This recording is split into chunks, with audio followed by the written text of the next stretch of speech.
I love him, I love him, I love him, I love him, I love him, I love him, I love him, I love him, but he's so frustrating!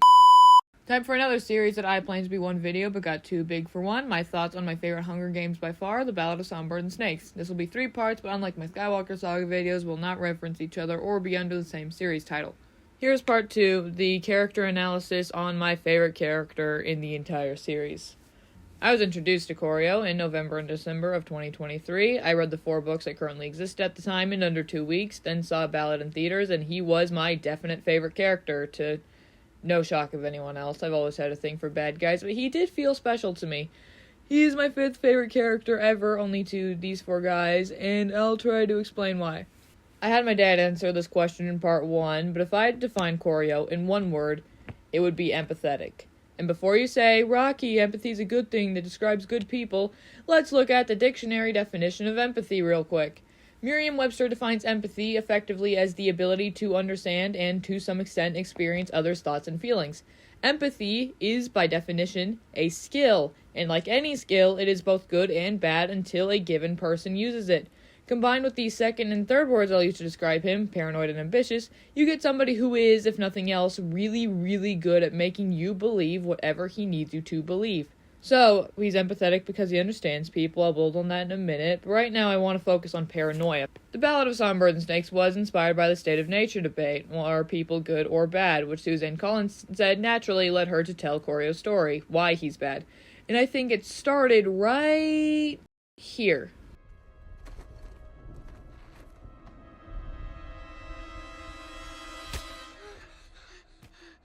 Well, both the novel and the film adaptation included the cannibalism rampant in his youth, as mentioned on paragraph 4 of page 31, and the first 2 paragraphs, page 32, at least on my copy.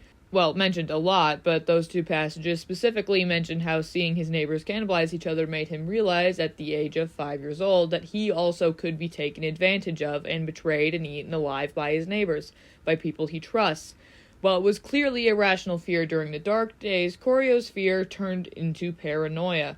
It's no longer about literal cannibalization either, given he's still clearly disturbed by the concept, as mentioned many times throughout Ballad novel, and hinted at in the trilogy when Katniss says the only rule in the arena is don't eat your fellow tributes because the capital will ensure you don't survive, and, well, we know who's in charge of the capital at that point. But as he gets older and more socially apt, again with his natural empathy, cannibalism expanded itself into broader betrayal, a more figurative variation on being eaten by your neighbors. So he stays on their good side. As Sejanus said, watched them closely and choosing carefully when to weigh in, and stayed likable enough that nobody would have any reason to hurt him, but stayed far away from enough that nobody would have the power to hurt him. And on power, clearly his obsession, as it's the way he copes with all of his pent-up paranoia, his ambition and desire for power seems to stem directly from his paranoia of betrayal. If he has all the power, not only could he reshape the world into one where nobody eats one another, but one where nobody has the power to eat him, figuratively or literally. Combine empathy, the skill that he has that lets him immediately read people, understand their hopes and fears and what they're feeling at the moment, with paranoia and ambition, you get somebody who is really, really good at making you believe whatever he needs you to believe. Oftentimes, even without lying, he just knows how to present a situation to people in a way that makes them believe what he needs them to, manipulating the situation, as the Fireside Girls would say. We see in Ballad, for example, when he's pitching the exact thing that he and Tigris agreed would help Lucy Gray as a concept that would help the games as a whole. Or with Sejanus in the arena when he got him out for the same reason he was there in the first place. Or when he tells Haymitch exactly what his loved ones will have to witness if he continues rebelling. Or when he tells Katniss about the rebellion and how to avoid its progression. Even paying attention to ever so slight wording adjustments like rebel to radical. My favorite scene in, well, not even the Hunger Games, my favorite scene of anything ever is in the Rose Garden scene in Mockingjay, and a lot of it is how brilliant his dialogue is. Let's go back to the empathy thing real quick, because like you pointed out, most of the time it's a good thing.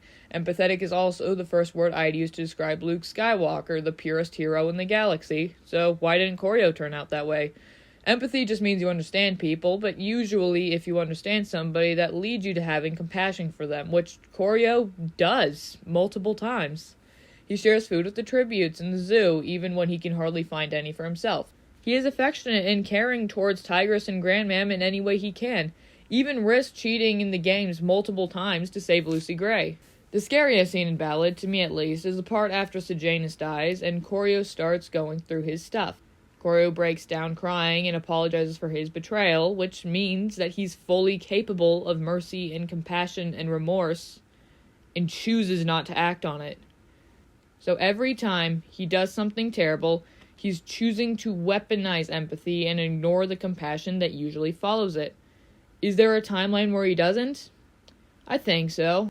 I don't think he's destined for evil, as his choice to become evil is rooted in irrational paranoia that stemmed from rational fear. He just needed somebody who could have helped him unlearn his fear before it was too late.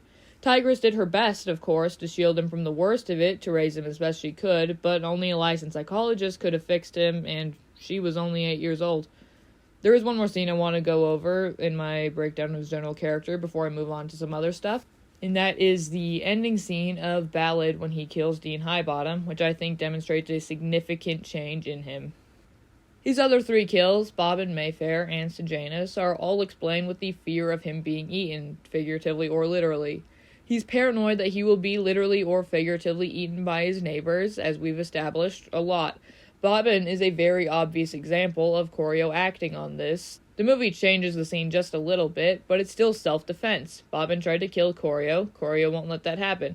Mayfair was going to share information that would have got him hanged. She would have figuratively ate him if he didn't do something about it. And to a lesser extent, same goes for Sejanus. Even his betrayal of Lucy Gray has some semblance of, if I let her go, she will eat me. But that's not the case with Dean Highbottom. At this point, he has what he wants. He's the heir to the Plinth fortune. He's enrolled in university under Dr. Gall, who's a gateway to power for him, and nothing's in his way. The Dean used to have power over him, but that's no longer the case. The Dean poses no threat to Coryo, mentally, physically, or socially. Yet Coryo still kills him. And I think this demonstrates a subtle mindset shift in Coryo.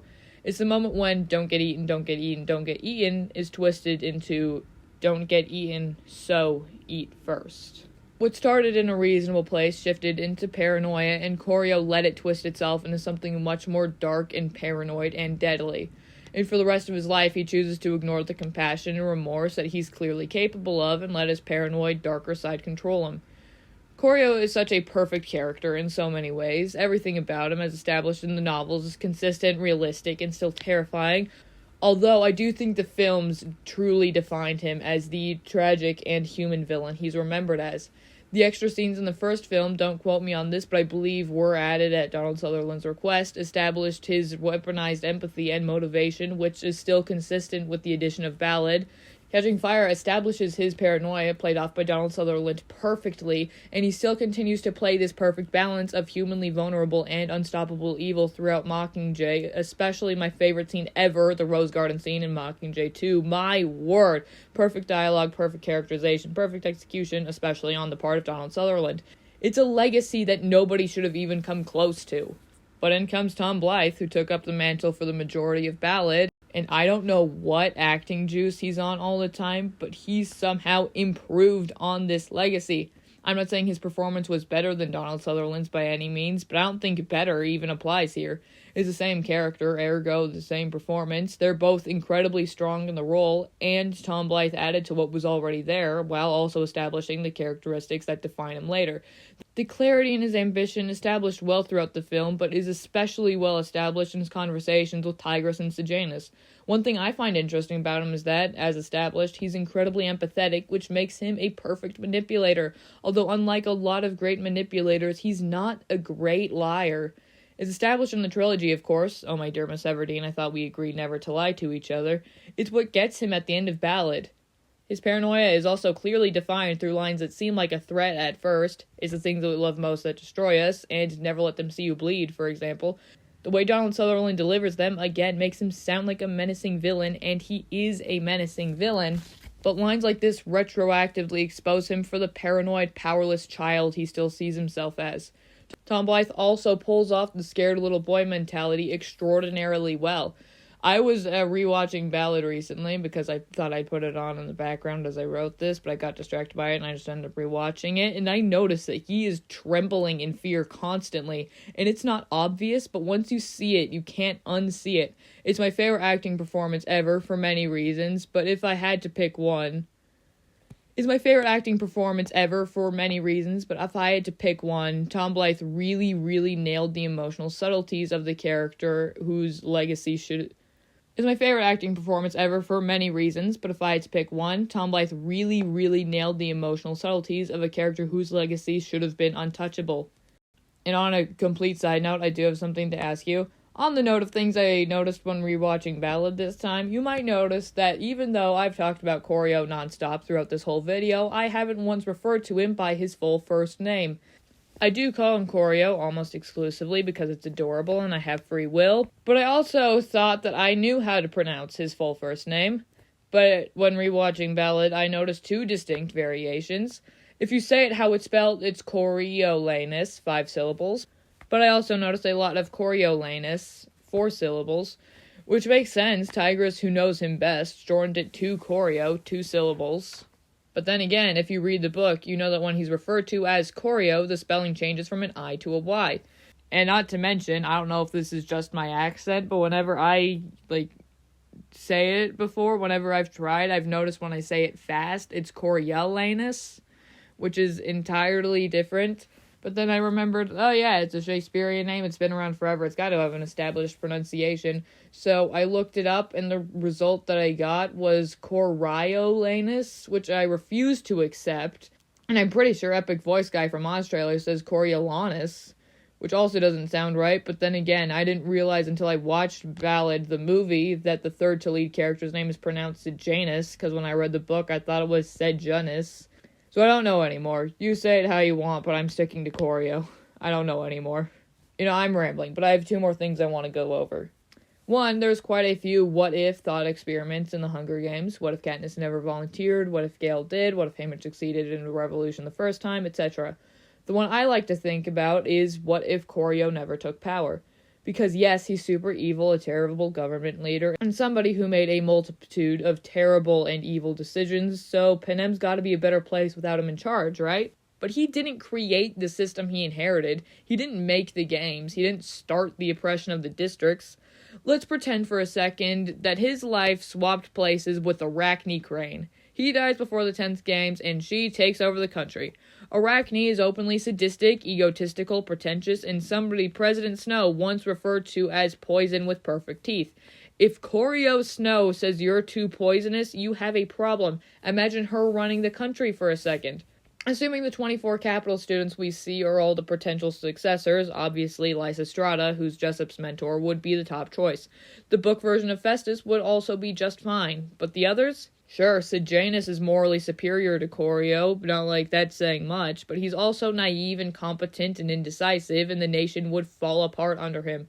I do not want to call Coryo a necessary evil, because unlike him, I don't ever think evil is ever necessary, but is he preventing somebody worse from taking over? I've thought about this for a while, and you can have your own conclusion, but personally, I don't think so. As I've mentioned several times, he's super empathetic. He gets people and how they work almost always, not to mention his general brilliance. Sure, Arachne would be relentlessly and mercilessly cruel, but cruelty to this extent is not sustainable. Either her policies would have collapsed the capital, or she'd make the people too mad too fast and they'd revolt against her, which is how she died within canon. Coryo's too smart for that. Hope, it's the only thing stronger than fear, right? He may not have created the system he inherited, but he sure did keep it sustainable. He exerts the exact amount of cruelty that can oppress everyone, make sure that they don't have the power to eat him, but with just enough lenience and reason to keep any rebellion to just a spark. And that level of control is, in my opinion, the worst case scenario. Then again, of course, you have to look at any government system in our world, take your pick, and you can argue that this mild sustained cruelty applies to any of them. So in that respect, is it really the worst case scenario if we know that's what works? I don't know, that's what the Hunger Games is great at, right? Asking you questions and asking you to confront them yourself. So that's what I'll be doing after this video, but before that, I have a hypothesis. It's that any character can be a good villain, but every single great villain shares at least one descriptor, and that is pathetic. Take the man who's widely considered to be the greatest villain in cinema history, my spirit animal, Anakin Skywalker, aka Darth Vader, who was described by his creator, George Lucas, as pathetic. He is a sad, lonely man who let himself get controlled by the devil because he couldn't let go of his paranoia. That's pathetic. The best example I can think of is Lex Luthor from DC. I'll be going off the James Gunn Nicholas Hoult variant because I love that movie so much. It's my second favorite piece of Superman media, only to a certain 16 episodes of the radio drama from summer of 1946. If you know, you know. But anyway, this movie not only knows who Superman is, but clearly defines Lex Luthor as somebody who's willing to start a war because he's envious of Superman. Envious of Superman's flight and laser vision and stuff, which he sees as Superman's power, not understanding that Superman's power is seeing that people have worth because they're people, which makes Lex Luthor pathetic. So what can we learn from Coryo, one of the most pathetic villains ever written? In my opinion, the lesson we can learn from his story is don't let your paranoia control you. I know, if you're looking strictly at a very surface-level interpretation of Ballad, it looks like Coryo letting his paranoia control him led to his victory.